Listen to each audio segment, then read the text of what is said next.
Neuroregard, éclairage croisé sur les troubles du neurodéveloppement. Aujourd'hui, on s'intéresse à un sujet essentiel et parfois un peu sensible, la place des enfants avec un ou des troubles du neurodéveloppement à l'école. L'école se veut inclusive, mais de quelle manière ? Et l'est-elle pour tous les enfants ? Officiellement, la réponse est oui, mais sur le terrain, dans les classes, dans les couloirs, dans la cour de récré, à la cantine, la réalité est souvent plus complexe. Du point de vue des familles, pour beaucoup d'entre elles en tout cas, la scolarité reste un parcours d'obstacles. Et pourtant, des choses bougent. Il existe des enseignants formés, des AESH engagés, des conseillers académiques mobilisés, des chercheurs qui inventent de nouvelles façons de transmettre. Dans cet épisode, on vous propose un tour d'horizon constructif et concret pour mieux comprendre les besoins spécifiques des enfants avec des troubles du neurodéveloppement et pour montrer comment, ensemble, on peut changer les règles du jeu. Pour répondre à ces questions, nous avons le plaisir d'avoir avec nous aujourd'hui le docteur Christophe Gault, pédopsychiatre à l'hôpital Femme-Mère-Enfant des Hospices Civils de Lyon, que vous connaissez bien désormais. Le docteur Marie-Laure Leroux, médecin conseiller technique au sein de la direction des services départementaux de l'Éducation nationale du Rhône. Aurélie Dominichini, enseignante coordinatrice en classe Ulysse.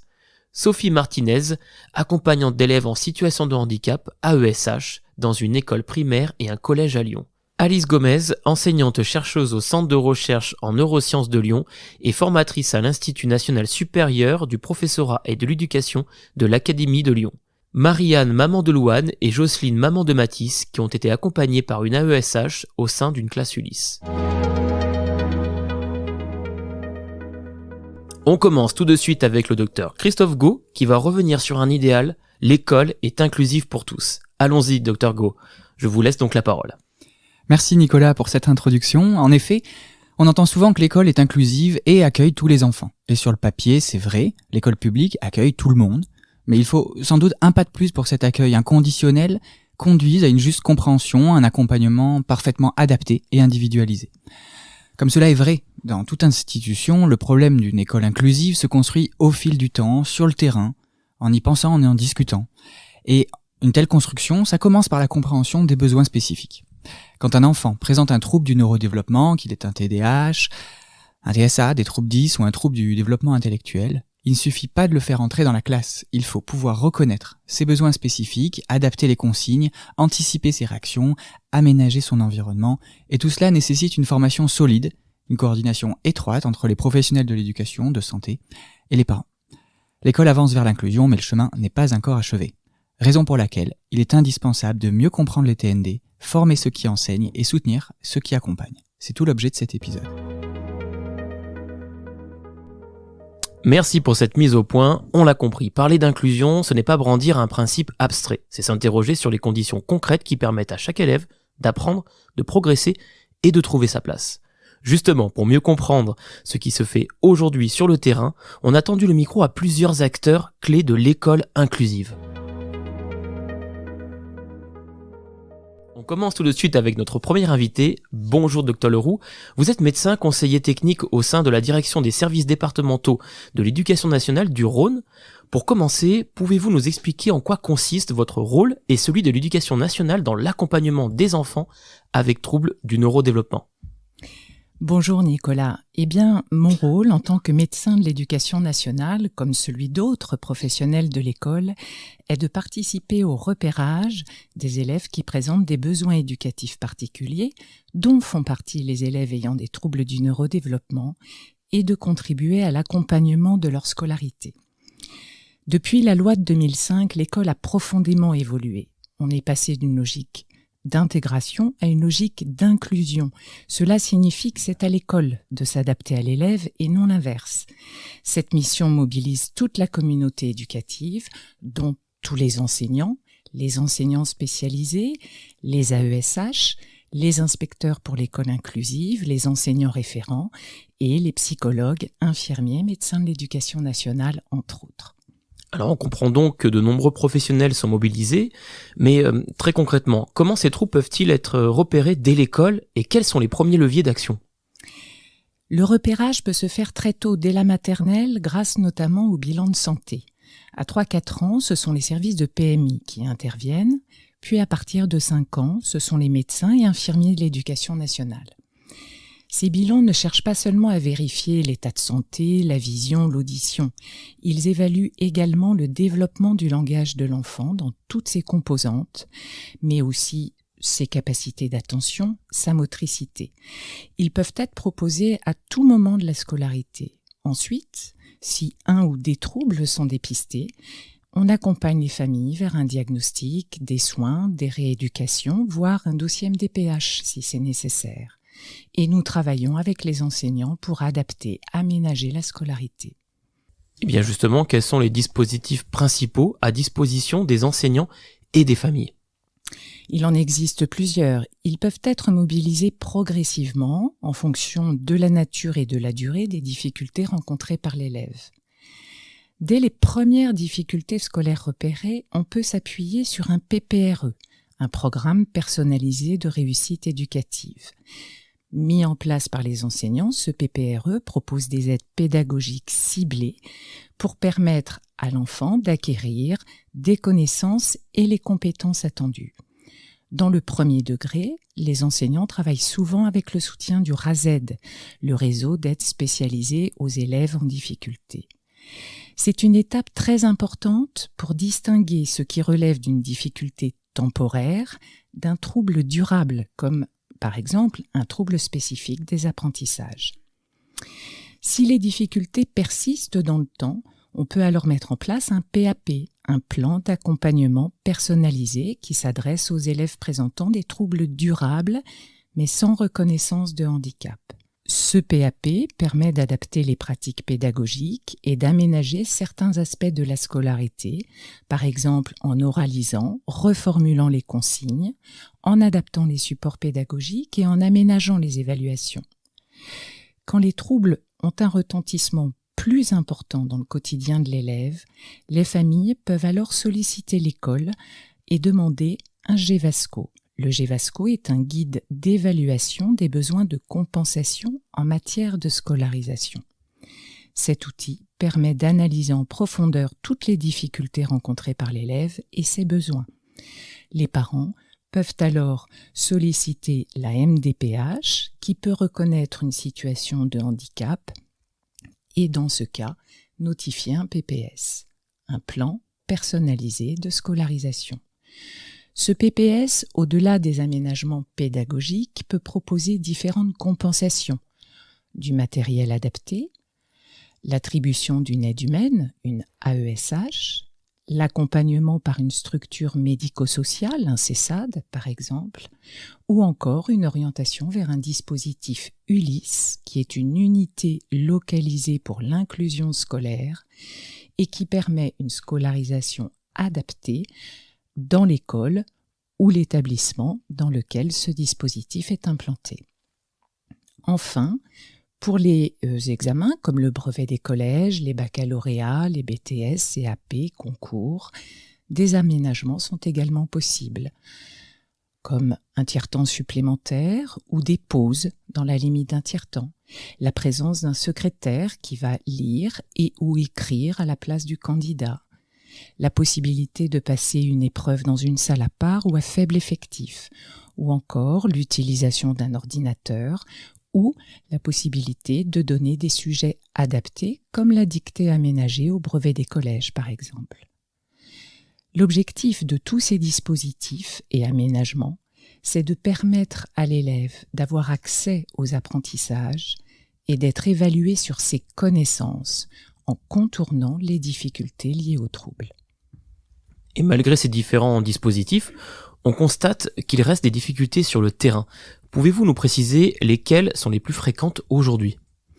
Oui, 3 grandes difficultés reviennent souvent.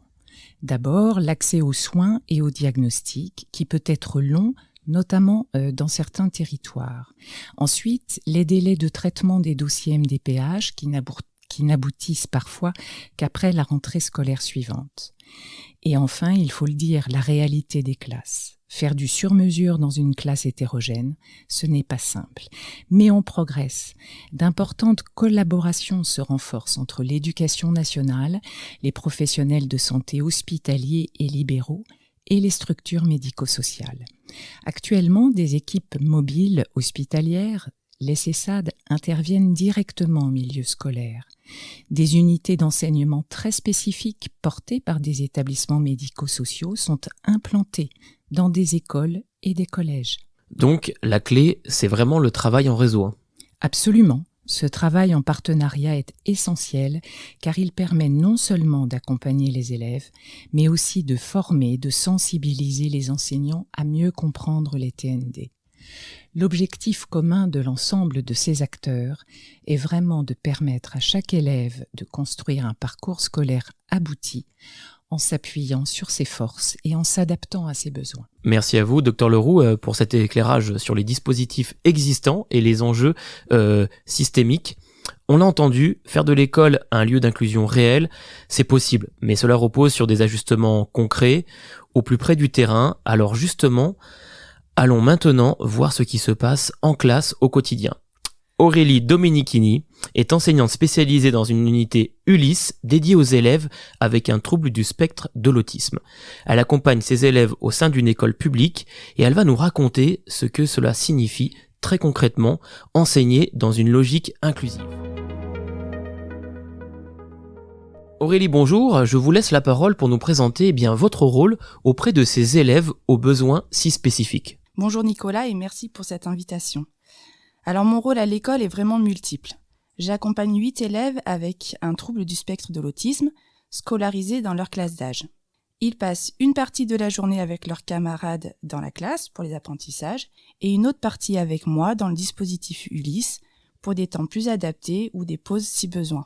Mon travail est à la fois de m'ajuster à leurs besoins scolaires, mais aussi de les aider sur tout ce qui touche aux habiletés sociales, aux émotions, à la communication.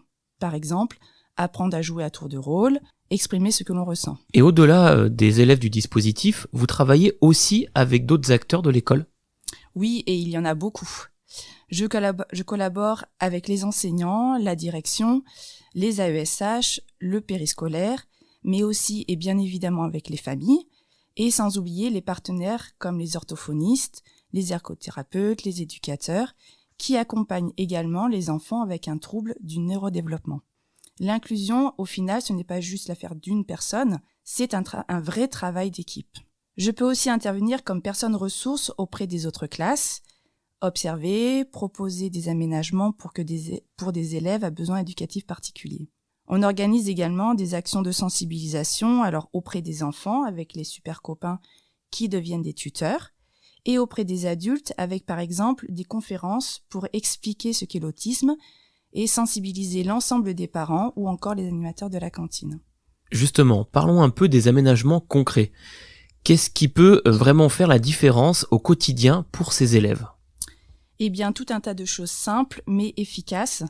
Un emploi du temps visuel, des repères clairs dans l'espace et dans le temps, des outils comme le casque anti-bruit, des fridgets, ce sont des petits objets à manipuler pour se concentrer, des pictogrammes pour mieux communiquer.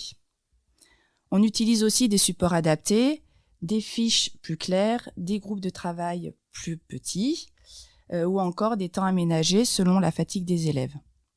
Et bien sûr, le rôle de l'AESH est central pour l'accompagnement dans la classe, mais aussi dans la gestion des émotions et de la communication. Ce qui est intéressant, Nicolas, c'est que ces aménagements-là, pensés pour quelques élèves, au final, profitent souvent à toute la classe. Malgré ces outils et aménagements, j'imagine, Aurélie, que sur le terrain, il existe encore des freins ou des difficultés. Pourriez-vous nous les présenter ? Tout à fait. Alors, les 2 principaux freins que j'identifie, ce sont le manque de temps et le manque de formation. Alors, la majorité des enseignants ont vraiment envie de bien faire, mais ils se sentent souvent démunis. Ils sont seuls face à une classe chargée, avec des profils d'élèves très différents, et souvent sans soutien ou formation suffisante.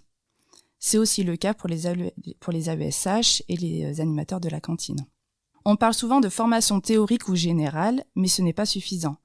Ce qui fait vraiment la différence, ce sont les échanges concrets entre professionnels, l'accompagnement par les enseignants spécialisés et parfois le co-enseignement.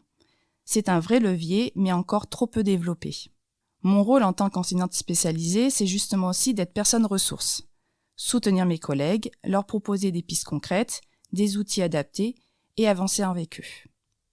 Et puis, il y a aussi un manque de moyens humains, pas assez d'AESH, pas toujours assez de temps pour dialoguer avec les familles ou co-construire les réponses avec les collègues. Et dans certaines situations complexes, quand on ne trouve pas tout de suite la bonne adaptation, il peut y avoir un vrai sentiment d'isolement et voire parfois de découragement. Mais là, c'est le travail en équipe qui prend tout son sens. On n'a pas toutes les réponses seuls, mais ensemble, en mobilisant les bonnes ressources, en sollicitant les partenaires médico-sociaux, les professionnels du soin ou même les associations, eh bien, on arrive à avancer petit à petit et ça redonne de l'élan. Et pourtant, malgré ces difficultés, qu'il ne faut bien évidemment pas ignorer, il y a aussi quand même de belles réussites. Oui, et elles sont bien nombreuses. Quand on voit par exemple des élèves non oralisants invités à un anniversaire ou participer à une sortie scolaire avec leurs camarades, on mesure le chemin parcouru. Quand on organise une course comme les foulées de Villeurbanne par exemple, et que les enfants autistes courent avec leurs copains en binôme, là c'est très concrètement de l'inclusion vécue et ce sont des moments qui marquent tout le monde, enfants, familles et accompagnants. Merci Aurélie pour ce témoignage qui nous montre combien l'inclusion, ce n'est pas une simple case à cocher, c'est un processus vivant et qui se construit chaque jour dans les classes. Mais dans cette émission d'inclusion, les enseignants ne sont pas seuls. Les AESH jouent aussi un rôle essentiel, souvent dans l'ombre, mais au cœur du quotidien des enfants. Sophie Martinez est AESH dans une école et un collège privé sous contrat. Elle a accepté de nous parler de son métier, de son engagement et de ce qui l'anime jour après jour aux côtés des enfants qu'elle accompagne.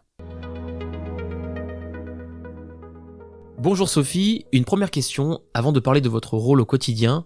Est-ce que vous pouvez nous dire ce qui vous a amené à ce métier ? Bonjour Nicolas. Alors, après mon master MEF, dédié à la formation au métier de l'enseignement, de l'éducation et de la formation, je me suis rendu compte que ce n'était pas le métier d'enseignante qui motivait, mais vraiment l'accompagnement individualisé, le lien de proximité avec les élèves.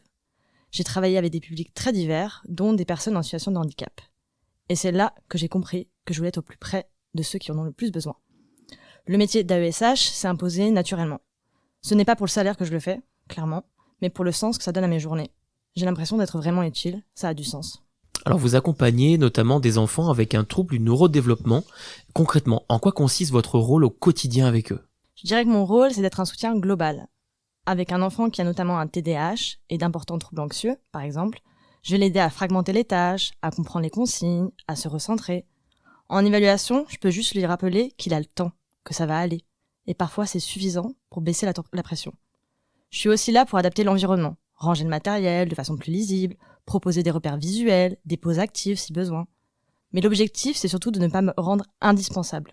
Au contraire, j'essaie de toujours l'aider à développer son autonomie, ne pas créer une sorte de dépendance. Et cette relation de confiance qui est si essentielle, comment arrivez-vous à la construire avec les élèves que vous accompagnez ? Alors déjà, en les prenant tels qu'ils sont, sans chercher à plaquer un modèle. Chaque élève est unique. Ce qui marche avec l'un ne marche pas forcément avec l'autre, même s'ils ont les mêmes difficultés sur le papier. Personnellement, ce qui m'aide, c'est l'humour, la bienveillance, la souplesse et beaucoup d'observation. Comprendre ce qui les apaise, ce qui les motive, et accepter que tout peut changer d'un jour à l'autre. Savoir s'adapter et innover pour trouver de nouvelles méthodes, astuces pour les accompagner. Il y a des jours où l'objectif, ce n'est pas de finir l'exercice, mais juste de rester dans un cadre rassurant. C'est aussi ça, avancer avec eux. Et cette collaboration avec les enseignants, elle fonctionne comment au quotidien ? Elle est essentielle. C'est l'enseignant ou l'enseignante qui reste le référent pédagogique. Et c'est à partir de son cadre que je construis mon accompagnement. On a besoin d'échanger, de partager nos observations, d'ajuster ensemble. Et plus largement, il faut une coordination avec toute l'équipe éducative. Enseignants spécialisés, direction, surveillants, sans oublier le lien avec les familles et les autres acteurs qui accompagnent l'enfant en dehors de l'école quand cela est nécessaire. Ce sont des enfants pour qui la cohérence est indispensable. L'inclusion, ça ne peut pas reposer sur une seule personne, c'est un vrai travail d'équipe. Eh bien, merci Sophie pour cet éclairage précieux. On voit à quel point la présence d'une AESH peut transformer le vécu scolaire d'un enfant et contribuer à tisser une relation de confiance entre l'élève, l'école et sa famille. Mais pour mieux accompagner, encore faut-il comprendre ce que vivent ces enfants, ce que leurs troubles impliquent concrètement en classe et pourquoi certains ajustements pédagogiques sont essentiels. Pour nous aider à décrypter cela, nous retrouvons maintenant Alice Gomez, chercheuse en psychologie cognitive, spécialiste des apprentissages et de l'inclusion scolaire.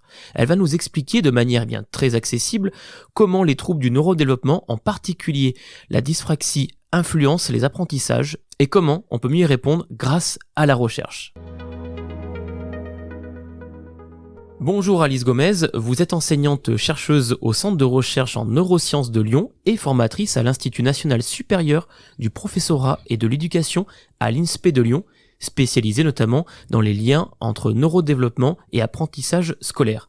Bonjour et merci pour l'invitation. Vous travaillez notamment sur les troubles du développement et de la coordination motrice, aussi appelés dyspraxie. Concrètement, comment ces troubles impactent les apprentissages à l'école ? Alors, le trouble du développement de la coordination motrice, il appartient au trouble du neurodéveloppement. Donc, c'est un ensemble de troubles qui affectent une ou plusieurs compétences cognitives qui sont attendues lors du développement et qui va avoir des répercussions sur le fonctionnement adaptatif au niveau scolaire, on en a parlé, au niveau familial, au niveau social de l'enfant. Ce sont des troubles précoces, durables et souvent associés entre eux, et qui influencent à la fois les apprentissages scolaires, le comportement, les émotions et les interactions sociales. Si on prend concrètement l'exemple de la dyspraxie, qui touche la motricité en général et la coordination des gestes, ce trouble va généralement compliquer toutes les situations d'écriture, mais aussi l'apprentissage des mathématiques, la géométrie notamment qui nécessite d'utiliser des outils, le maintien de la posture assise en classe, ou encore toutes les activités sportives, comme faire du vélo, faire de la danse, faire du foot. Certains enfants évitent même certaines de ces tâches parce qu'elles sont trop coûteuses pour eux, ce qui peut avoir des conséquences sociales, le fait d'éviter de participer à ces activités, et cela génère aussi de l'anxiété chez eux. Alors ce que montrent les recherches, c'est que lorsque ces enfants grandissent, ils peuvent développer des stratégies qui sont dites maladaptatives, qui vont les pousser à éviter ces activités, toutes ces activités qui impliquent la motricité, et dont ils se sentent souvent exclus, dont ils vont avoir un sentiment d'incompétence. Mais certains développent également de superbes stratégies de compensation en contournant les obstacles de la tâche, soit par la coopération, soit par l'utilisation d'outils qu'on appelle des outils de compensation et dont on a parlé, soit en apprenant à modifier les règles du jeu qui leur sont données pour les adapter à leurs besoins par exemple. Et ce sont des enfants qui deviennent des adultes qui utilisent beaucoup le langage, beaucoup l'humour, qui ont beaucoup d'optimisme aussi, et ils développent des stratégies de planification, d'anticipation des tâches et une très très forte persévérance. Ce n'est pas seulement une question de difficulté. Ces enfants ont donc besoin d'un environnement qui s'adapte à leur fonctionnement et non l'inverse, sinon la situation peut devenir handicapante pour eux. On en revient donc à cette idée, le problème ce n'est pas seulement l'enfant, c'est aussi l'environnement. Exactement. On parle d'interaction entre les difficultés de l'élève et les exigences de son environnement. Les élèves dyspraxiques sont pour la plupart tout à fait intelligents. L'apprentissage n'est pas pour eux une difficulté en soi, et il est donc essentiel de leur proposer des tâches accessibles, adaptées à leurs besoins. C'est intéressant de noter que certaines de ces adaptations seront utiles pour d'autres élèves sans trouble, comme le mentionnait Aurélie. Si la séance est conçue en tenant compte des différences des besoins moteurs par exemple, alors cela peut être profitable à tous les élèves et notamment aux élèves dyspraxiques. C'est un des principes de ce qu'on appelle la conception universelle de l'apprentissage. Si on adapte mieux l'environnement aux besoins qu'on dit génériques, alors on réduit les obstacles pour tous les élèves. Bien sûr, parfois il est nécessaire de compléter cette approche avec du sur-mesure pour certains élèves. C'est ce que vont faire les enseignants spécialisés, notamment c'est ce dont nous ont parlé Aurélie et Sophie tout à l'heure, et elles deviennent à ce moment-là indispensables. Mais le premier niveau de réponse pour tous est aussi un niveau essentiel pour ne pas surcharger les enseignants dits ordinaires et leur permettre de rester engagés dans cette démarche malgré les contraintes de temps qui ont été également mentionnées et qui peuvent être un obstacle à la pratique de l'inclusion. Et concrètement, quel type d'aménagements peuvent aider ces élèves ? Il y a beaucoup de solutions simples et efficaces, on a vu certaines d'entre elles tout à l'heure, mais par exemple, autoriser un élève dyspraxique à utiliser un ordinateur va le permettre d'éviter ce qu'on appelle la double tâche. Il doit à la fois penser à son écriture et penser à ce qu'on lui demande de réaliser, par exemple conjuguer un verbe au 3e groupe. Cette pratique nécessite que les difficultés motrices soient importantes et qu'un ergothérapeute accompagne l'enfant dans son apprentissage de la frappe clavier. Mais lorsque l'on fait cela, les études montrent que son usage lève la situation de double tâche et va leur permettre, par exemple, après seulement quelques semaines, de produire des écrits de bien meilleure qualité. On peut aussi permettre à l'élève de fournir davantage de réponses orales. Par exemple, pour les évaluations, on peut penser des modalités d'enregistrement audio et vidéo, comme on est en train de le faire ici. Et à ce moment-là, leur raisonnement logique oral, comme il était excellent, va leur permettre de montrer toutes leurs compétences. Fournir des supports visuels clairs, peu chargés visuellement et qui nécessitent finalement peu de précision visuelle. On va éviter tout ce qui va être, par exemple, tableau à double entrée. On peut aussi utiliser des logiciels qui vont permettre de limiter l'utilisation d'outils, par exemple pour tracer des figures géométriques. Il existe un certain nombre de logiciels qui permettent de compenser ces difficultés. Enfin, et on en a parlé tout à l'heure, rester cohérent entre ce qu'on propose comme outil dans les phases d'apprentissage et les outils mis à disposition au moment de l'évaluation. Ça ne viendrait à l'idée de personne de retirer les lunettes d'un enfant le jour de l'évaluation. Pour les outils de compensation et d'adaptation qu'on vient de décrire, c'est exactement pareil, il faut rester cohérent. Ce type d'ajustement ne profite pas qu'aux élèves à besoins particuliers, il améliore souvent le confort de toute la classe. Et la formation des enseignants dans tout ça, où en est-on ? Alors c'est un levier essentiel. Et les enseignants, il y a de nombreuses études qui le montrent, ils déclarent massivement ne pas être suffisamment formés sur cette question en particulier. Depuis quelques années, 25 heures seulement sont dédiées à l'école inclusive dans la formation initiale des enseignants. C'est très peu. Il faut absolument que la formation continue permette de continuer justement à monter en compétences pour les enseignants. La stratégie nationale troubles du neurodéveloppement insiste sur l'enjeu de cette formation, mais sur le terrain, elle reste encore trop inégale. Les enseignants spécialisés sont beaucoup mieux formés puisqu'ils bénéficient souvent d'une certification qu'on appelle KPI. Mais les enseignants du milieu ordinaire, eux, se sentent souvent démunis. Il existe également des formations universitaires, des diplômes universitaires de qualité, des masters dédiés, mais ces formations sont trop rarement financées par l'Éducation nationale. Et pourtant, sans l'expertise pédagogique, l'expertise clinique du diagnostic reste peu utile pour les apprentissages de ces élèves et leur parcours scolaire. Former ces enseignants doit leur permettre de mieux comprendre les troubles du neurodéveloppement et aussi les pratiques pédagogiques efficaces, fondées sur des preuves, et donc aller vers une école à la fois plus inclusive pour les élèves, mais aussi réaliste pour le métier d'enseignant. La formation de tous les enseignants est donc un levier concret indispensable. Tout à fait. Et surtout, il faut croire en la capacité de tous les élèves à progresser à condition qu'on leur donne les bons outils au bon moment. Merci Alice pour ces éclairages bien passionnants. On comprend mieux en quoi l'environnement scolaire peut faciliter ou freiner les apprentissages et combien la formation des enseignants joue un rôle dans l'inclusion. Mais derrière les concepts et les outils, il y a des parcours de vie, des familles, des enfants. Pour terminer cet épisode, nous allons donner la parole à 2 mamans. Commençons avec Marie-Anne, la maman de Louane, une jeune collégienne avec un trouble du neurodéveloppement. Marie-Anne, bonjour, merci d'avoir accepté notre invitation. Vous êtes donc la maman de Louane qui a bénéficié et bénéficie encore d'un accompagnement adapté à ses besoins spécifiques à l'école.